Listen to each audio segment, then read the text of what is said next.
അമ്മയുടെ സെക്രട്ടറി എന്ന് പറഞ്ഞൊരാളില്ലേ, അയാള് സിദ്ദിഖ് എന്ന് പറഞ്ഞൊരു നടനാണ്. സംവിധാനം എന്നൊക്കെ പറഞ്ഞത് ഏത് സംവിധാനം ചെയ്യുമെന്ന് എനിക്കറിയത്തില്ല.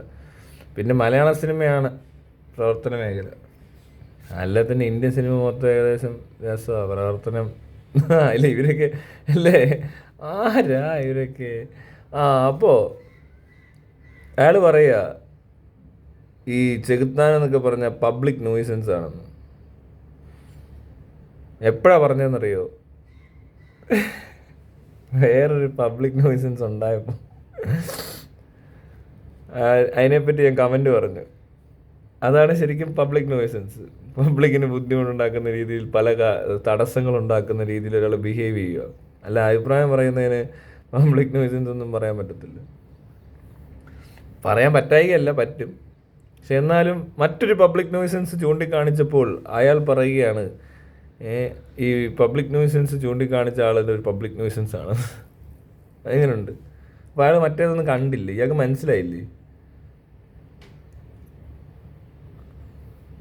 അയാൾക്കത് മനസ്സിലാക്കാൻ പറ്റാതെ പോകുന്നത് എന്തുകൊണ്ടാണെന്ന് എനിക്കറിയത്തില്ല. ഇപ്പോൾ കണ്ട ഒരു പബ്ലിക് നോയിസൻസ് അകത്ത് കയറിയിട്ടുണ്ട്. പണത്തട്ടിപ്പ് എന്നൊക്കെ പറഞ്ഞ് ഇവരൊക്കെയാണ് ശരിക്കും പബ്ലിക് നോയിസൻസ്. എവിടെ ഇറങ്ങി ചെന്ന് ആള് തടിച്ചു കൂടും, ഗതാഗത തടസ്സം ഉണ്ടാവും, രക്ഷാപ്രവർത്തനം വരെ നിന്നുപോയി, നിലച്ചുപോയി കുറച്ച് നേരത്തേക്ക്. അത്രയും വലിയ പബ്ലിക് നോയിസൻസ് ഉണ്ടോ ഇവിടെ? ലോകത്തുണ്ടോ അങ്ങനത്തെ നോയിസൻസ്? എന്നിട്ട് ഇയാൾ പറയാ കുറ്റവാളി എന്ന്. ഇതിനൊക്കെ എതിരെ ഇവർ കാണിച്ച പോലത്തെ കേസൊക്കെ എല്ലാവർക്കും കൊടുക്കാൻ പറ്റും. ഇവർ പറയുന്ന എല്ലാ കാര്യത്തിനും ഇവരുടെ സിനിമയ്ക്കും എല്ലാം ഉണ്ട് പ്രശ്നങ്ങൾ. ഇതിന് കൃത്യമായിട്ട് വേണ്ടി ചെയ്യുന്ന ആൾക്കാരെ പോലെ പറഞ്ഞു. ആ ഇരിപ്പും മട്ടമൊക്കെ കണ്ട ഓർക്കും ഇയാളങ്ങ് ഏതാണ്ടങ്ങ് ഭയങ്കര ആളാന്ന്. പഴയ കേസൊക്കെ ഏതൊക്കെയാണോ അത്രയും കേസൊന്നും എനിക്കില്ല. ഇപ്പോഴുള്ള കേസ് 2021 2022 ഈ സിദ്ദിഖിനൊക്കെ എതിരെ പരാതികളുണ്ട്. അതുപോലത്തെ പരാതിയൊന്നും എനിക്കില്ല. നാണം കെട്ട പരാതികളാണ് അതൊക്കെ. അവരൊക്കെയാ എന്നെ നോയിസൻസ് ആണെന്ന്. നോയിസൻസ് ആരാന്നൊക്കെ എല്ലാവർക്കും അറിയാം. അതാ ഇവിടുത്തെ കുഴപ്പം. ഇതന്നെ സിനിമയിൽ അഭിനയിക്കുന്ന പോലെ ഇടപെടുന്നത്. വാർത്തകളൊക്കെ എന്താ, ആരും വാർത്ത വായിക്കാത്തവരും ഒന്നും അറിയാത്തവരും, നിങ്ങൾ ചുറ്റുമുള്ളവരൊക്കെ നിങ്ങൾ പറയുന്ന കേട്ടങ്ങ് വിശ്വസിച്ചിരിക്കുകയെന്ന് കരുതി ബാക്കി എല്ലാവരും നിങ്ങളങ്ങ് വിശ്വസിക്കുകയെന്ന് തെറ്റിദ്ധരിക്കരുത്. ഒരു മേന്യം വന്നേക്കുന്നു. കുറ്റം ചെയ്യാത്തൊരാൾ എന്നെ കുറ്റവാളി എന്ന് തന്നെ വിളിക്കണമെന്ന്. അതിനകത്ത് എവിടെ നിന്ന് എങ്ങനെ പഠിപ്പിക്കും ഇവരെയൊക്കെ? കുറ്റാരോപിതൻ, അതാണ് എൻ്റെ കറക്റ്റ് ചെയ്യണം കേട്ടോ. വിവരക്കുറവുണ്ടെന്നുള്ളത് എല്ലാവർക്കും മനസ്സിലായി വരുന്നുണ്ട്. അത് ഇനി ഇറങ്ങി നടന്ന് മൈക്കും പിടിച്ചുകൊണ്ട് ഇറങ്ങല്ലേ. ഒത്തിരി മണ്ടത്തരമായി പറയുന്നു. ഇനി ഇത് കൂടിക്കഴിഞ്ഞാൽ ഉണ്ടല്ലോ, മറ്റേ ആ പുള്ളിക്ക് കിട്ടുന്ന പട്ടം കിട്ടും കുറേ ആയി കഴിഞ്ഞാൽ. അത്രേ ഉള്ളൂ തലയ്ക്കകത്തൊക്കെ, കൂടുതലൊന്നും ഇല്ല. അതിനുള്ളതേ ഉള്ളൂ. അതുകൊണ്ടാണ്, ഒന്നും തോന്നരുത്. പറയുന്നതൊക്കെ കേട്ടാൽ അറിയാം എവിടെ നിന്നാണ് വരുന്നതെന്ന്. ഇവൻ അവിടെ നിന്ന് വരുന്ന ആളാന്ന് വന്നിരുന്നങ്ങ് ഉണ്ടാക്കുക. ഞാൻ അതിനകത്ത് പറയാം 100 വട്ടം ആലോചിച്ചിട്ടാണ് പറയുന്നതെന്ന്. 100 വട്ടം ആലോചിച്ചിട്ട് ഇത്രയും മണ്ടത്തരം പറയണമെന്നുണ്ടെങ്കിൽ എന്തുമായിരിക്കും ഇയാള്? അതറിയാൻ വേണ്ടി സിദ്ധിക്കുന്ന വന്നിരിക്കുന്നു. അങ്ങ് ഭയങ്കര ആലോചിച്ചാൽ ഞാൻ ഓരോന്ന് ചെയ്യാറെന്ന്. പിന്നെ എന്തെങ്കിലും ആലോചിച്ച് ഞാൻ പിന്നെ പുറകോട്ട് ഇറങ്ങത്തില്ലെന്ന്. ഭയങ്കര സിനിമ ഡയലോഗായിപ്പോയി. ഈ സിനിമയിലൊക്കെ ഇരുന്ന് ഇങ്ങനത്തെ ഡയലോഗ് പറയുമ്പോൾ വേറെ ഏതോ ബോധമുള്ളവരത്തിന് എഴുതി തരുന്നതെന്നുള്ള ബോധമെങ്കിലും വേണം. മനസ്സിലായോ? അവർക്കൊക്കെ വിവരമുള്ളവർ എഴുതുന്ന ഈ കഥയും തിരക്കഥയും ഡയലോഗൊക്കെ. എല്ലാത്തിനും അല്ല, മിക്കതിനും. അതൊന്നും ഇറങ്ങി നടന്ന് പറയരുത്. സിനിമയിൽ പറയുന്ന പോലെ അങ്ങ് പണഞ്ഞ ഉടനെ അത് പുറത്തിറങ്ങിയിരിക്കും. എല്ലാവരും അങ്ങ് വിശ്വസിക്കും. ആ ഒരൊറ്റ ഇൻ്റർവ്യൂ മതി മനസ്സിലാക്കാൻ. 100 വട്ടം ആലോചിച്ചിട്ട് പറഞ്ഞ കാര്യങ്ങളാണ് ഇരുന്ന്. എവിടെ ഈ ബുദ്ധിയൊക്കെ ഇരിക്കുന്നേ? എവിടെയാ ശരിക്കും? ശരീരത്തിൻ്റെ ഏത് ഭാഗത്താണ് നിങ്ങളുടെയൊക്കെ തലച്ചോറ്? അല്ല എന്ത് ഈ കാണുന്നതും കേൾക്കുന്നതൊക്കെ ഭയങ്കര ഡയലോഗ് അടിക്കുക. ഞാൻ പബ്ലിക് നോയിസൻസ്, കുറ്റവാളി, 11 മാന്യൻ്റെ കേസുകളാണ് കാണണ്ടേ, ഇതുവരെയുള്ള കേസുകൾ, ഇയാളെ ആരോപിച്ച കുറ്റങ്ങൾ. ഇയാളെ അന്ന് ഈ എന്തൊക്കെ ആരോപണങ്ങളാണെന്നൊക്കെ എല്ലാവർക്കും അറിയാമല്ലോ, ഏതൊക്കെ വിഷയത്തിലാണ് ഇങ്ങേർക്കൊക്കെ ആരോപണങ്ങൾ ഉണ്ടായെന്ന് അറിയാമല്ലോ. അപ്പം അവൻ തന്നെ അന്ന് തിരിച്ചറിഞ്ഞാന്നോ അവൻ കുറ്റവാളിയാണെന്ന്? ബുദ്ധിയും ബോധം ഇല്ലാത്തവനൊക്കെ ഇറങ്ങിക്കോളും ഓരോ മണ്ടത്തരങ്ങൾ 100 വട്ടം ആലോചിച്ച് പറയാൻ. ഞാൻ ഒരു തടവ് ആലോചിച്ച നീ 100 തടവ് ആലോചിക്കണ മാതിരി. അയ്യോ, ആരുടെയിലൊക്കെ ചോദിച്ചിട്ട് ഇറങ്ങണ്ടേ ഇതൊക്കെ? സ്വന്തമായിട്ടായാലും പറ്റത്തില്ല. ഒരു ഡയലോഗ് പോലും സ്വന്തമായിട്ട് കൊള്ളാമെന്ന് പറയത്തില്ല നീ ഒന്നും. അതിനുള്ളതില്ല. വേറെ വല്ലവരോടും ചോദിച്ചിട്ട് വല്ല സ്ക്രിപ്റ്റ് റൈറ്ററോ വല്ലവരോടും ചോദിക്കു പോയി ഈ ഡയലോഗ് എന്തോ പറയണമെന്ന്. സ്വന്തം ഡയലോഗൊന്നുമില്ല. ആ സ്വന്തം ഡയലോഗ് കണ്ടപ്പോൾ അത്ര ഞാൻ ശ്രദ്ധിച്ചോളൂ. അല്ല, നിൻ്റെ ഒന്നും വർത്താനമൊന്നും അധികം കേൾക്കാറേ ഇല്ല. പിന്നെ ഇവന്മാർ പറയുന്നത് കേട്ടോണ്ടിരിക്കാൻ ഞാനെന്തുവാ വേറെ ലോകത്തെ ആൾക്കാരെ അറിയാത്ത മനുഷ്യനോ? കേൾക്കേണ്ട ആൾക്കാർ വേറെ ഉണ്ട്, അവരെയൊക്കെ കേൾക്കാറുണ്ട്. പിന്നെ ഇത് എന്നെപ്പറ്റി പറഞ്ഞുകൊണ്ടാണ് കേട്ടോ ഇതൊക്കെ കേട്ടോ. അല്ലാതെ സിനിമയുടെ പ്രൊമോഷനൊന്നും കാണാറില്ല. പിന്നെ എൻ്റെയൊക്കെ വായിന്ന് വരുന്ന ഓരോ പൊട്ടത്തിലൊക്കെ കേട്ടോണ്ടിരിക്കാൻ പോവല്ലേ. പിന്നെ കാണാനും പിന്നെ ഭയങ്കര മെച്ചപ്പെട്ട ആൾക്കാർ. അയ്യോ,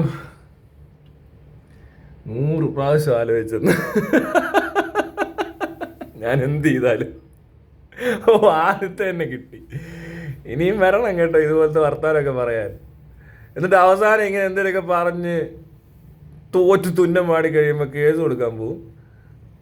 കോടതി ചെന്ന് പറഞ്ഞു കൊടുക്കും, അവൻ എന്നെ അങ്ങനെ പറഞ്ഞു ഇങ്ങനെ പറഞ്ഞെന്നൊക്കെ. അതായിരിക്കും സംഭവിക്കാൻ പോകുന്നത്. ഇയാളും ഇനി ഇതുപോലെ എന്തെങ്കിലുമൊക്കെ പറഞ്ഞുകൊണ്ട് വരും. കാരണം ഇത്രയും വണ്ടന്മാർക്കൊക്കെ ഇതാ പരിപാടി, എന്തെങ്കിലുമൊക്കെ പൊട്ടത്തരം പറയുക. ഉള്ളതില്ലാത്ത ഏതാണെന്ന് തിരിച്ചറിയാൻ പോലും പറ്റാത്ത പോലത്തെ ഒരു അവസ്ഥയിൽ ജീവിക്കുന്നവർ ഉള്ള കള്ളത്തരം എല്ലാം പറഞ്ഞ് നടക്കുക. എന്തൊരു നോയ്സൻസ് ആണെന്നാ. ഞാൻ നോയ്സൻസ് ആണ്, ഇവരൊക്കെ അതിൽ കൂടുതൽ നോയ്സൻസ് ആണ്. അതിനെപ്പറ്റി ഒത്തിരി പേര് പറയാറുണ്ട്. കേസുണ്ട്, ഒത്തിരി ആൾക്കാർ പറയുന്നുണ്ട്, ഇനിയും കുറേ പേര് പറയും. അപ്പോൾ എല്ലാവർക്കും മനസ്സിലാവും, ഇത് കണ്ടുകൊണ്ടിരിക്കുന്നവർക്കും അല്ലാത്തവർക്കും എല്ലാം മനസ്സിലാവും നിങ്ങളൊക്കെ എന്തോ ചെയ്യുന്നതെന്ന്. എനിക്ക് കുറേ അറിയാം, മനസ്സിലായോ? അല്ലെ എന്നെപ്പറ്റിയൊക്കെ ഒന്ന് അന്വേഷിച്ച് കഴിഞ്ഞാൽ ഒന്നുമില്ല അറിയാൻ. അങ്ങനെ അറിയാനൊന്നുമില്ല, ആരും അങ്ങനെ പറഞ്ഞു നടക്കത്തൊന്നുമില്ല. ആരെയും ബുദ്ധിമുട്ടിക്കാതാണ് ഇതൊക്കെ ചെയ്യേണ്ടത്, മനസ്സിലായോ? അല്ലാതെ ചുമ്മാ കിടന്നുകൊണ്ട് അവസാനം പരാതിയുമായി പോലീസ് സ്റ്റേഷനിൽ എത്തിക്കരുത് ആൾക്കാരെ. അതിനുള്ള ബോധം വേണം. അത് 100 വട്ടം ആലോചിച്ചിട്ടാണ് ഇമാതിരി കേസിലൊക്കെ പോയി ചാടുന്നതെന്ന് പറഞ്ഞാൽ ഒന്ന് ആലോചിച്ച് നോക്കി. ഇയാളെ കേസ് എടുത്ത് നോക്ക് നിങ്ങൾ. ഗൂഗിളിൽ സെർച്ച് ചെയ്യും. സിദ്ദിഖിൻ്റെ കഴിഞ്ഞതിൻ്റെ മുമ്പത്തെ വർഷം 2021 ആ സമയത്തെങ്ങാണ്ടൊരു കേസുണ്ട്. അന്നൊന്നും ഇയാൾ ചിലപ്പോൾ 100 വട്ടം ആയിരിക്കത്തില്ല, 17 വട്ടം ആലോചിക്കത്തുള്ളായിരിക്കും. അതിൻ്റെ ആയിരിക്കും. ഇപ്പോൾ 100 ആയപ്പോൾ കുറച്ച് കുറഞ്ഞിട്ടുണ്ടെന്ന് തോന്നുന്നു. പ്രായം കൂടുമ്പോൾ കുറയുന്നതാണോ അതോ ഓരോന്ന് കണ്ടു കഴിഞ്ഞ് പഠിക്കുന്നതാണോ എന്നറിയത്തില്ല. പിന്നെ അതിനു മുമ്പും കേസുണ്ട്. അന്ന് ഇതേപോലെ തന്നെയാണ്. അന്നൊക്കെ കുറ്റവാളിയല്ലേ, നമുക്ക് സംഭവിക്കുമ്പോൾ ഒന്നും കുറ്റവാളിയല്ല, കുറ്റാരോപിതൻ. അതിജീവിതയും കുറ്റാരോപിതനും തമ്മിലുള്ള ചില പരിപാടികളൊക്കെ നടക്കുന്ന സമയത്ത് ഇതേപോലത്തെ മണ്ടത്തരമൊക്കെ ഇരുന്ന് പറയുന്നുണ്ടായിരുന്നു അവിടെ ഇവിടെയൊക്കെ ഇരുന്ന്. അന്നൊന്നും ശ്രദ്ധിച്ചില്ലേ ഞാൻ ഇയാളെയൊക്കെ ആരാ ശ്രദ്ധിക്കുന്നത്? അതിൻ്റെ ആവശ്യമൊന്നുമില്ല.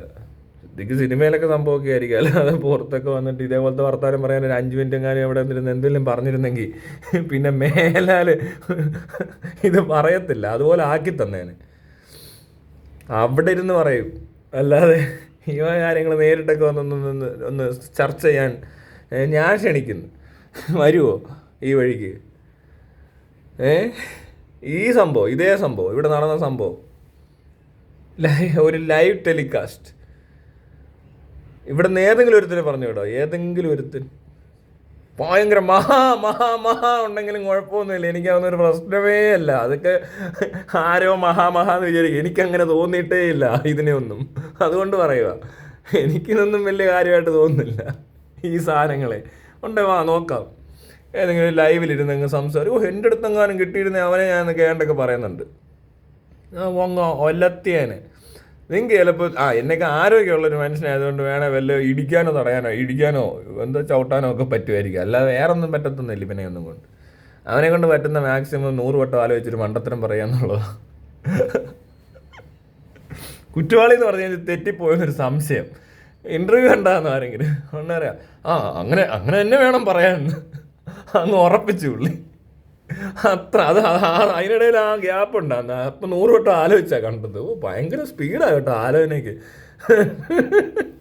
100 വട്ടം ആലോചിച്ചിട്ട് പറഞ്ഞ മണ്ടത്തരങ്ങൾ എന്ന് പറഞ്ഞുകൊണ്ട് ഓലല്ല